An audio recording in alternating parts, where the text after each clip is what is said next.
I would never dare have the courage to post about hypocrisy unless I was well on the path away from that direction. And not saying this in a prideful way, but in a way that is calling for repentance and turning away from a selfish way of being. And this isn't just for Christians. The way I look at my human nature and the nature of every human reflects a biblical principle, but also um, a principle that is seen in many other religions, like Buddhism and other esoteric philosophies, is that we have two natures, a carnal and a spiritual, a lower and a higher. When you look at chakras, the chakras that are in our body represent the lower nature, and they represent the traits that we developed through the evolution that have to do with survival and self-preservation. This is where trauma impacts us. Our higher nature is represented by our the two chakras that are in our head, our third eye chakra and our crown chakra. Physically, that is represented by the pineal gland and our cerebellum, or prefrontal cortex. Our prefrontal cortex, or crown chakra, is where we have moral reasoning and willpower. And this is a quality that has not been developed in many people from a young age. The ability to master your urges, your desires, even the desire to survive. We have to overcome every single fear that is tied to our self-preservation, and that includes a fear of death. There are many things that are tied to a fear of death. Sorry. Hey, you're being distracted. And much of, I would say everything that a typical human does on a daily basis is tied to their fear of death. Lena, get up here. You're being distracted. Come on. Girl, get up here. All right, hold on a second. Let me deal with this. I think the best way to illustrate this is to, I guess, share my experience in my life. So I got to my darkest point. Oops, I am going to have to.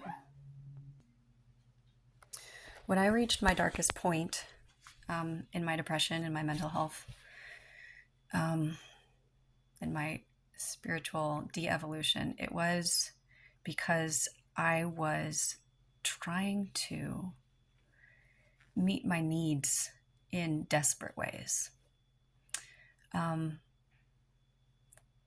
For love, my need for love, I thought I needed to find that from an external source, because the emptiness from the depression was so painful. I needed someone to just kind of hold my pieces together.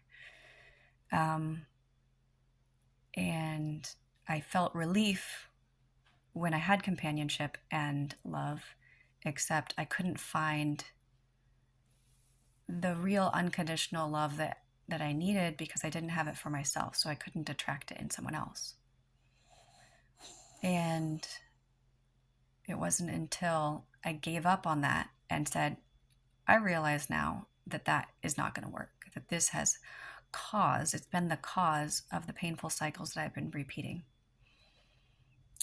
ever since I was very young. And I finally realized that I was going to have to learn how to be happy single. I didn't know how. I just knew that that was something that I had to do. And once I finally realized that, that is when God opened up the answers of how to do that. And that's when I received a breakthrough in my mental health that allowed my depression to just disappear. It wasn't a matter of willpower, of struggling, of trying to accept myself. It was simply realizing that I had to, and realizing that I was willing to do anything to make that happen, and then looking for, I guess, intuitive answers for how to do that. And I'd already gained these answers through my research of understanding nutrient therapy and human biology. So it wasn't something that was a new information for me. This was old information that I had gathered that now God was able to bring to the surface of my mind. And I'm going to let out the dog so we don't have that distraction anymore. Prior to this realization that I really needed to be single, I would tell myself I would rather be in a bad relationship than no relationship at all. That was a fact of my reality. But it took a very, very painful cycle of a traumatic relationship to make me realize that no, actually, I would rather be single at this point than to go through this anymore. And so that helped me to release that false belief that I was willing to do that anymore. And that was when the change came. But that wasn't the only change that needed to happen, because I was also codependent in another area. And that was in my fear. No, I had a fear of being alone, but I also had a fear which is much more common, and that is a fear of suffering. A very, very big fear of suffering, because I'd already suffered, I felt like, more than I could handle. My suffering was at the maximum, physically, emotionally, spiritually. Physically, I was under tremendous burden of physical illness, and I was not giving myself any time to help resolve that illness or rest and recover. I was pushing through because I believed I needed to work in order to survive, in order to avoid further suffering. And so I was working 45 hours a week for a family that did not appreciate me. And I was pushing myself to exhaustion, to the point where I didn't have enough time for reflection, renewal, recreation, time with my children, and time to clean the house. And so I was being buried under a weight of societal expectation that you have to work, to survive, to support your kids. It's not an option to not work. Nobody has an option to just stay at home and not work. So I thought. And that belief is currently being tested, because I believe that when you have been pushed to your breaking point and you're in burnout, that quitting the process, the treadmill that took you to that place, is the only way to recover. But the typical mode of being able to do that is, I have to go through this whole process of applying for disability, and then once I have disability, I'm very limited in any income, and so I'm capped at this level of income that it's so low that I can't actually thrive there either. And the process of getting disability is just grueling. You have to almost make it your full-time job. So what do you do while you're trying to get disability? Well, you're not earning an income. So you almost have to depend on someone else, which is another reason why I always felt like I needed to be in a relationship, because I needed someone to save me. I needed someone to help me, so that I wasn't just completely buried. But every relationship that I was in was not able to save me. It wasn't until I realized that no one can save me except accept God once I surrender to Him. And so surrendering this fear of not following societal expectations, that of being, quote, irresponsible, it was a big fear that I had to give up. And I would say it's still being tested, because I moved forward with this plan with no backup plan. And that is because in order to truly strengthen your faith and exercise the faith that you have, you can't have a backup plan. And that's what people don't get, is you can't be like, okay, well, I have I'll have these savings that I can live on, or I have this disability, or I have this source of passive income that I've set up. I didn't have any of the ability to do that. I was at burnout. I'm already in debt. Okay, I already have credit card debt. There's no way that working more, I had no ability to work more. And so there was no solution in that. And from a young age, I've had this awareness, though, this really strong faith that is in me, that I really do believe that God can provide for me. And I've just lost sight of that, that there are 1,000 ways that He can provide for me, for which I know none. And that the Bible says, do not worry what you will eat, what you will drink, and what you will put on, for your Heavenly Father knows that you have need of these things. And so just knowing that, so all the money that I got from unemployment, from child support, I was like, I need to tithe. This is a principle in the Bible where you give back to God that which He has blessed you with, as a way to say, I trust you to provide for me. And when you have, so I had paid bills with the money from the first month, right? And then I got an advance on child support. So I had kind of like 2.5 months, basically, or almost 3 months of income that I needed to pay tithe on. So I added that up, figured it out, and I'm like, okay, if I pay this, I won't have money for rent. That was a huge act of faith, but I did that yesterday. I took that tithe and I put it towards what God called me to put it towards, which felt really wonderful, because I knew that that was going to do something good.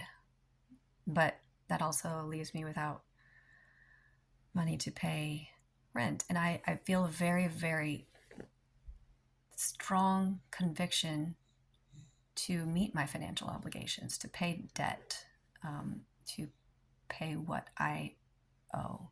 I don't feel like anyone deserves me anything, or owes me anything, or that I deserve anything, free handouts.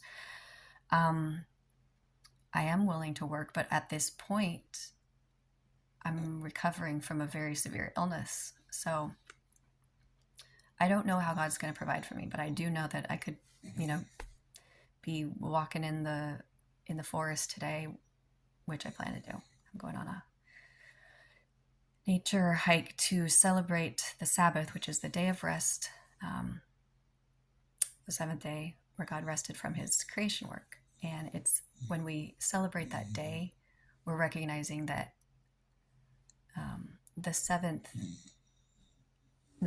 stage of evolution is the enlightenment. Rihanna is snoring. Is the enlightenment of the human spirit.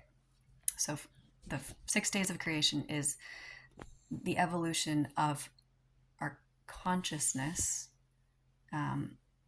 Basically, consciousness is an emergent property from evolution, but it's been guided by divine intervention at every step of the way in order to evolve us into the conscious beings we are. And the seventh day the end of the 6th day of creation is the end of that final awakening process. And the 7th day is looking forward to living on the new earth, where we will operate at a higher vibration. So it's looking forward to something that God is still going to accomplish in us, as we are nearing the end of the 6th phase of evolution. This is where everything is going to culminate in a final battle between good and evil in each of us and then in society. So if you want to be on the side of good, you have to battle the evil within you. And that means eliminating every fear, every single fear that you have. And it takes a lot of self reflection. Take out a piece of paper or open your online journal and start writing down, what are you afraid of? What things could happen to you that scare you? And once you get to so for a long time, I've actually had very little fear of anything. I don't fear death.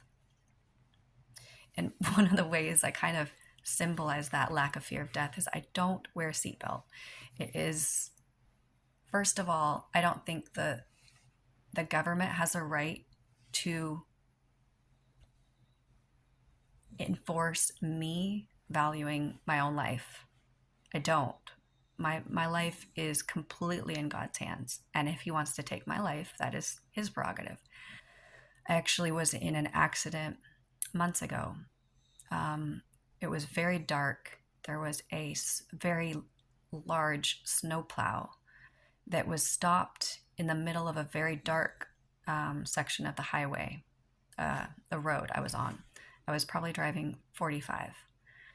I think the snowplow driver probably fell asleep. It was very, very late. His lights were not on. And he was just sitting in the middle of a busy road.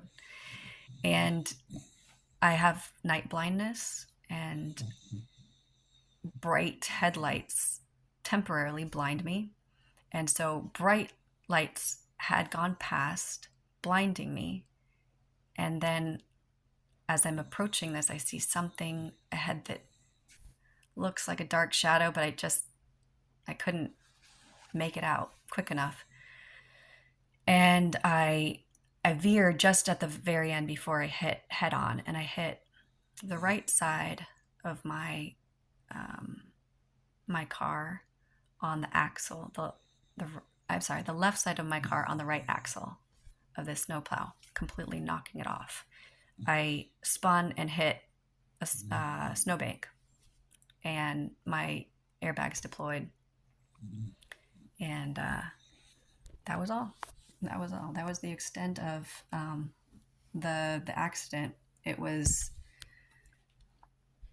I mean, it totaled my car, but I was able to get a new car, but no injuries whatsoever. I didn't even hardly have whiplash. I had worse whiplash falling on the ice. So I'm not saying that that is a step that I'm telling everyone to make, but you need to make a symbolic action with every fear you try to overcome. Whether it is you have a fear of abandonment, leave your relationship. You have a fear of failure, pursue that thing that you think you're going to fail at. You have a fear of death, do something dangerous. Go cliff jumping or skydiving, or and it doesn't have to be something that self-centered. It can be going to a foreign country to aid in war efforts. That's much more along the lines of what I'm thinking. Pursue that which you fear, and you will overcome your fear. Other people besides me have this fear that my children will be taken away from me because I'm not, quote, sending them to school. So my oldest son is struggling right now with the beginning of depression. He's 12. I was 12 when I started experiencing that. I am not sending him to school. I am not waking him up at 7 a.m. So he groggily goes to school and spends half the day in a haze so he can receive a subpar education because I'm afraid of the government taking him away from me. I am not afraid. I will do what is best for him. So he gets to stay home. And yes, I make sure he goes to bed at a decent time. But if he needs to sleep until 10 a.m., he gets to sleep until 10 a.m. because sleep is so much more important than school at this stage. I do not force him to study subjects that he doesn't want to, he isn't excited about, because it is his life. If he doesn't think he wants to be a writer in any capacity, he doesn't have to study it. If he becomes passionate about something that he's going to have to learn how to write, then he will have to learn how to write. Whatever is exciting to him, I want him to pursue, and I want him to learn how to pursue it in a way that benefits humanity. But I'm going to teach him that through example and inspiration, not from compulsion. You don't change children from requiring an external, what's the word? Conformity to your expectations. You inspire them from helping them to understand themselves, accept themselves, learn what their flaws are, just like you are, and grow with you. So you're an inspiration when you overcome your own flaws and weaknesses and when you pursue your passion. So every day I am living that day with an intuitive eye on what does God want me to do today. It might be staying up all night researching and writing and being exhausted, but sleeping when he allows my brain to turn off, and then I can rest. It might be fasting for days on end because I need to get rid of candida and I'm weak and I'm starving, and that was last week. I hardly was able to eat anything. I got very, very weak, and I kept thinking, oh, I need help. I need someone to help me with this or that. I just can't do this. And once I realized no one was coming to help me, every single person I called who I thought could help me was not able to. And I realized I have to do this. No one is going to help me. I can't expect someone to come save me. So I don't know how God is going to provide for my financial needs, but I am wanting to put this out there almost like a challenge. Not to God, because I already know he's going to meet it, but to everyone watching, that you can see that I'm not afraid, and that maybe that will inspire you to face your own fears.